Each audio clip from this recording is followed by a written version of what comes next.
buenos días a todos los que tienen día y buenas tardes o buenas noches si hay gente de otros continentes. Decía que mi presentación un poco responde a la pregunta que Ricardo Trotti le hizo a Baibars sobre cómo es el impacto y cómo es el trabajo de los chequeadores y cómo nos aseguramos de que tenga sentido lo que estamos haciendo ante la avalancha de desinformación.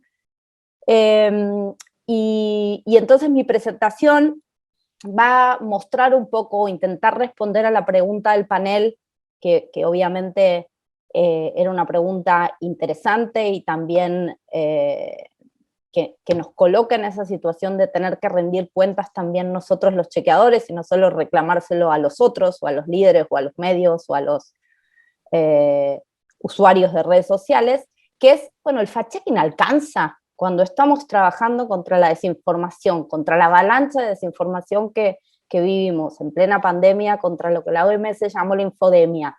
¿Alcanza el fact-checking? Bueno, yo voy a tratar de convencerlos de que al nombre de fact-checking le hemos puesto adentro cosas muy distintas, según quien sea que lo hace.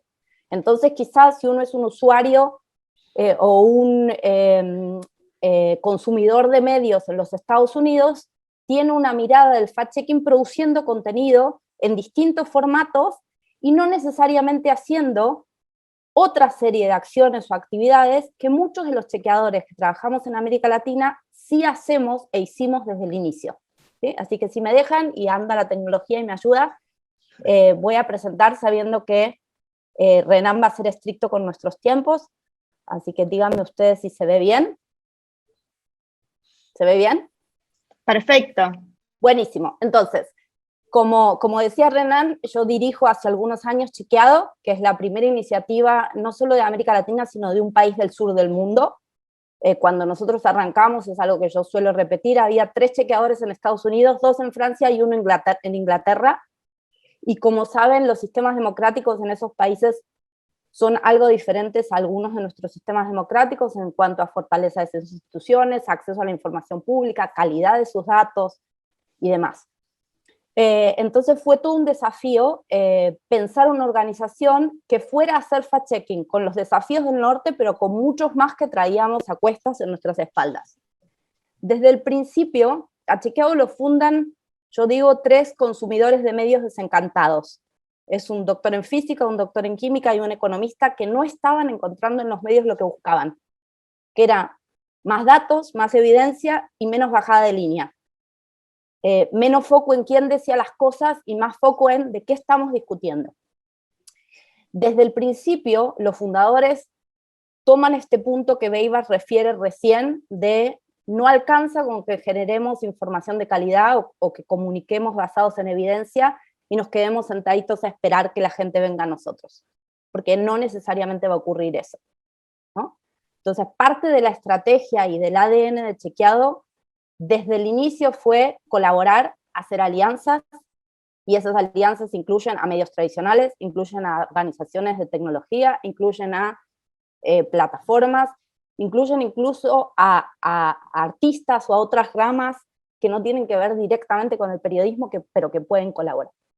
Y también, y por ahí vale la pena este gráfico para que piensen cuál es nuestro modo de intervención, además de tener nuestro programa de medios, que es lo conocido, ¿sí? Chequeado produce contenido periodístico, tenemos desde el inicio un programa de educación que se enfoca en periodistas y en adolescentes. En la pandemia también tuvimos un programa especial para personas mayores, bueno, por razones que todos conocen, de que la COVID al inicio sobre todo los afectaba particularmente y la desinformación targeteada para ellos era un problema grande. Tenemos un programa de innovación que lo que hace es 2 cosas principalmente. Tratar de hacer nuestro proceso de trabajo más rápido, porque la evidencia lo que nos muestra es que los chequeadores tenemos más impacto cuando intervenimos más rápido. Si nuestra respuesta a una mentira o un engaño es oportuna, tenemos más chances de tener impacto. En un momentito voy a volver a eso a partir de una investigación que hicimos sobre el proceso electoral de Argentina en 2019. Entonces, innovación trabaja, por un lado, en automatización de chequeo para ser más rápidos en nuestra respuesta sin perder calidad, y por otro lado, en experimentar con narrativas y formatos, probando qué sirve y qué no, y abandonando lo que no sirve, ¿sí? No es que valen todos los formatos para todo, también está claro que no vale más, como cuando yo empecé por ahí mi carrera hace varias décadas, esto de, ¿para quién es tu medio? ¿A quién le hablas? A los ciudadanos. Bueno, ¿a qué ciudadanos? ¿A los ciudadanos mayores o a los jóvenes? ¿A los oficialistas o a los opositores? ¿A los interesados en medio ambiente o en política? ¿No? Cuanto más claro y más preciso tengamos a quién le hablamos prioritariamente, más chances hay de que nuestro producto y nuestro formato esté adecuado para ellos o ellas y tengamos más posibilidad de que nos presten atención. Piensen, y es un hecho y ya lo han mencionado, que la desinformación por diversas razones, y entiendo que Elodie y Chris retomarán ejemplos de esto, apelan a nuestras emociones, trabajan con muchos de nuestros sesgos, con el sesgo de familiaridad, cuando algo se publica en muchas cuentas a la vez, con el sesgo de confirmación de algo que ya creíamos, trabaja con nuestras emociones, y yo vengo repitiendo desde hace años que no vale que los periodistas, los que hacemos periodismo de interés público, periodismo serio, le dejemos esa capacidad de apelar a nuestras emociones y jugar con nuestro cerebro a, comillas, los malos o a los que desinforman. Necesitamos desarrollar más capacidades nosotros de hacer periodismo de calidad en formatos que entretengan, llamen la atención y emociones. Así que nuestro programa de innovación prueba eso, prueba narrativas y formatos, se queda con las que sirven y descartan las que no. Y desde 2020, y algunos dicen, bueno, son optimistas per se, y es verdad, un poco optimistas somos, en plena pandemia creamos un nuevo programa, que es el programa de investigación impacto, porque necesitamos mucha más investigación en profundidad, investigación periodística de largo aliento, pero también investigación académica, que aborde la problemática de la desinformación fuera de los países centrales. Necesitamos que se haga investigación sobre desinformación no solo en los Estados Unidos o en algunos países de Europa, sino, por ejemplo, en español, en América Latina, o en portugués, para saber si las dinámicas que identificamos en las otras lenguas también se dan o no en español. Bueno, la buena noticia, y contesto directo al punto de Ricardo, es que tenemos dos estudios. Hace unos años, cuando nos preguntaban a los chequeadores cuál es el impacto de nuestro trabajo, dábamos ejemplos. Nosotros estábamos convencidos que teníamos impacto, pero nuestras respuestas eran casuística, ¿sí? La suma de casuística de organizaciones del mundo que lo medían. Hay ahora por lo menos dos estudios. Uno es nacional de Argentina y otro es regional. El regional tiene menos de un mes de publicado y se hizo en Inglaterra, en Argentina, en Nigeria y en Sudáfrica. Y los dos coinciden en lo mismo. Cuando alguien publica, cuando una organización de chequeo publica una desmentida, no estamos seguros que la gente cambie de opinión, ni que nos crea ciegamente a nuestro chequeo. Quizá creen, como muchas veces nos dicen, que está mal hecho, que nos pagó el oficialismo o que nos pagó la oposición. Pero lo que sí se prueba con datos, tanto en el estudio de Argentina, que trabajó con contenidos electorales, como el internacional, que trabajó no solo con contenidos políticos, sino también con contenidos de salud y de medio ambiente, uno de cambio climático, uno de pandemia y otro de economía y demás. Lo que ambos prueban es que la gente no necesariamente cambia su opinión, pero sí cambia su comportamiento. ¿Qué quiere decir? Comparten menos. Si un chequeador muestra que algo es falso o engañoso, no sabemos por las razones, quizá porque la persona no quiere exponerse, pero se reduce la cantidad de compartidos de los contenidos que son señalados como falsos. ¿Sí? Esta presentación yo después se las paso a los organizadores y en las imágenes tienen los links a ambos documentos para que el que quiera profundizar pueda hacerlo. Bueno, a la pregunta del fact-checking alcanza, yo digo, si pensamos por fact-checking producir artículos y publicarlos en una web y sentarse con las patas para arriba a mirar el sol, mi respuesta clara es no. ¿Sí? Eso solo no necesariamente alcanza. Va a ser siempre nos va a quedar como el sabor a poco. Ahora, ¿cómo atacamos la desinformación desde muchas organizaciones? Yo estoy hablando de Chequeado, pero hay muchas en el mundo de estas 300 que mencionó Baibars que tienen modos de intervención parecidos. Bueno, hacemos campañas públicas y nos aliamos con el que corresponda para ese tipo de campaña.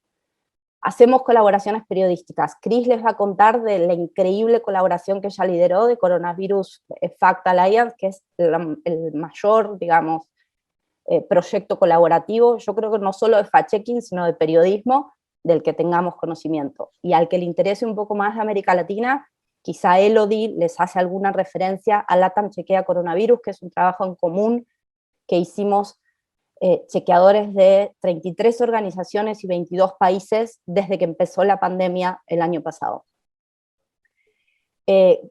Bueno, no les cuento porque ya les contará Cris un poco más, pero básicamente lo que buscan esas colaboraciones es que seamos más eficientes, que no nos pongamos 4 periodistas de 4 países distintos a leer el mismo documento o a consultar a la misma fuente, sino que nos aseguremos que usamos una metodología de trabajo común que garantice nuestros estándares de calidad y que entonces invirtamos mejor nuestro tiempo, a veces nuestro tiempo para rearmar un audio, para dar por WhatsApp a personas mayores, o armar un reel para llegar a gente más joven, o lo que fuera, con el mismo contenido que ya otro produjo, porque como ustedes bien saben a esta altura, la desinformación no se queda en las fronteras del país. La desinformación, cuando logra ser efectiva, trasciende las fronteras, y no solo trasciende las fronteras, sino que se repite. ¿Sí? Quienes están generando desinformación para ganar plata o ganar poder son muy eficientes. ¿Sí? Si una narrativa les funcionó en un lugar, la van a llevar a otro. Y si le funcionó en un momento, van a intentar tiempo después volver a difundirla. Entonces, es también importante en eso nuestra automatización de chequeo nos permite no solo identificar qué es chequeable y qué no, de las declaraciones de políticos, de la lectura de 30 medios de Argentina y de todo lo que se dice en el Congreso, sino que también nos trae al equipo de redacción de Chequeado, cada vez que se repite lo que nosotros decimos una frase zombie, o una desinformación que aparece una y otra vez. ¿Por qué nos sirve eso? Bueno, porque cuando vuelve a reaparecer, volvemos a dar la desmentida, y si el tiempo está más corto entre el momento en el que circuló y nuestra desmentida, nuestro impacto es más alto. ¿Estoy bien, Renan, de tiempo o ya me paso? Tienes 5 minutos más. Bueno, perfecto. Entonces, el chequeabot de IFCN, supongo que Cris hará alguna referencia. Cris, si vas a hablar vos, listo. Entonces lo salteo, pero básicamente es en línea con esto de no quedarse a esperar que la gente venga a nuestra web, porque no siempre va a entrar a webs, o igual que le pasa a los medios tradicionales, hay un grupo de gente que regularmente, podemos decirlo, el ciudadano medio informado, tiene el hábito de ir a buscar el contenido. Pero la mayoría de la gente se topa con nosotros en lo que se llama el consumo incidental de noticias, y solo llega a nosotros, además de ese modo, si nosotros hacemos cosas especialmente para llegar a ellos. El ejemplo del chatbot de IFCN, que se los dejo para que cuente Cristina, porque fue parte del trabajo de Coronavirus Facts, es un ejemplo de eso. Originalmente iba a ser en inglés, logramos, o IFCN logró en esta vuelta que no solo sea en inglés, sino que esté en varias lenguas, pero bueno, Cristina les contará un poco más. Las alianzas con plataformas, que muchas veces termina siendo un punto de cuestionamiento de muchas o colegas o académicos. En el caso particular mío o de Chequeado, la respuesta es: nos aliamos con programas como el Third Party Fact Checking de Facebook, con la misma lógica con la que desde el día 1 en Chequeado nos aliamos con La Nación para republicar nuestros contenidos en el diario, porque necesitamos llegar a la audiencia, necesitamos llegar a quien vio el contenido que posiblemente era falso. Entonces, esa es parte de la razón por la que hacemos estas alianzas, es para aumentar nuestro impacto, para llegar más lejos, para que nuestros contenidos les llegue a más gente. Las iniciativas educativas, que en nuestro caso arrancamos en 2014, Como les dije, tienen foco en periodistas y adolescentes, y desde 2020 también foco en docentes. Hicimos un estudio sobre la currícula en Argentina, de análisis curricular, y lo que identificamos es que, aunque podría haber varias materias que aborden las herramientas, o sea, no solo la cuestión de alentar el pensamiento crítico, sino específicamente herramientas para identificar desinformación, diferenciar calidad de fuentes y demás, eso no estaba incluida o no está incluida en la currícula habitual de la mayoría de las provincias argentinas. Entonces, desde el año pasado no solo trabajamos con periodistas y adolescentes, sino también con guías didácticas para docentes para trabajar en el aula. A los que le interesen, hay una guía didáctica sobre infodemia, hay una guía, y todas son abiertas y libres, hay una guía sobre información electoral y hay una guía general sobre desinformación. Están en español, pero en muchos casos hay parte del contenido que podría servir para otros. Y el último punto que para nosotros es crucial es esto que les mencionaba de necesitamos más investigación académica para tener más evidencia en nuestro trabajo e ir ajustando las prácticas según lo que nos vaya mostrando la investigación académica, que sirve más o que sirve menos de aquello que hacemos. Les dejo entonces una vez más la imagen: medios, innovación, educación e impacto de investigación. Esa es nuestra manera de responder si el fact-checking sirve. La pregunta tiene que ver con lo que plantea Nicolás Pérez, del diario El Universo, donde el gobierno de Ecuador ha planteado una organización de fact-checking. Entonces, él plantea si realmente podemos tener creencias en este tipo de entes gubernamentales, y yo creo también, inducido un poco por su pregunta, pensando en aquellos países donde los gobiernos utilizan a los medios públicos como medios gubernamentales, es decir, como agente de propaganda y no como medios públicos como pudiera ser en otros países, ¿no? ¿Cuál es tu pensamiento sobre eso, Eloide? O también a Laura, se lo plantea un poco también a Laura Sommer. Sí, si querés, Elodie, contesto yo, que contesté el chat cuando Nicolás hizo la pregunta, creo. Y después, si querés, Elodie, agregás vos. Ahí me pongo no el sombrero de chequeado, sino de miembro del consejo de la... Lau, ¿te puedo interrumpir un momentín? Solo sí. Para dar... me tengo que ir y quería dar un beso a todas y todos aquí. Tengo una cita médica. Me encantó estar aquí, escuchar a Lau y Elodie. Ricardo, le das un beso a Renan. Soledad, muchas gracias por todo y estoy a disposición de cualquiera a cualquier momento. Un beso grande. Gracias, un placer, Cris. Muchas gracias. Cuídate. Bueno, decía entonces en el chat, pero lo traigo para acá también, es las iniciativas de gobiernos en general, que como vos decís, Ricardo, no tienen tradiciones de tener medios públicos con autonomía ni editorial ni financiera de las mayorías o los gobiernos de turno. No ocurre solo en Ecuador, sino que tenemos otros ejemplos. También pasó con una agencia de comillas fact-checking en México, y inició en pandemia diciendo que solo iba a tratar temas de pandemia, pero continúa también en la Argentina la agencia de noticias Telam con una iniciativa de chequeo. Desde la Red Internacional de Chequeadores, por eso decía y hablo con el sombrero de miembro del Consejo de la Red Internacional, nosotros planteamos que uno de los principios del código de principios de la International Fact-Checking Network, con los que cumple obviamente AFP y Lupa y Chequeado, es que tenemos que usar la misma vara para todos, ¿no? La misma vara, que significa, bueno, que chequeamos igual a oficialistas y opositores, a sector público, sector privado. Me puede gustar más o me puede gustar menos quien haya hecho la afirmación. Ahora, si la evidencia confirma que es verdad o que es mentira, tengo que señalarlo. Eso que decía Elodie, de AFP ha puesto falsos al gobierno que financia parte de AFP, y eso lo evalúa un asesor que una vez al año a las organizaciones que aplicamos a la certificación de IFCN, lo único que sabemos es que un PhD o un doctor de algún lado del mundo va a hacer un análisis de nuestro trabajo de 3 meses y va a decir si están cumpliendo el código o no están cumpliendo el código.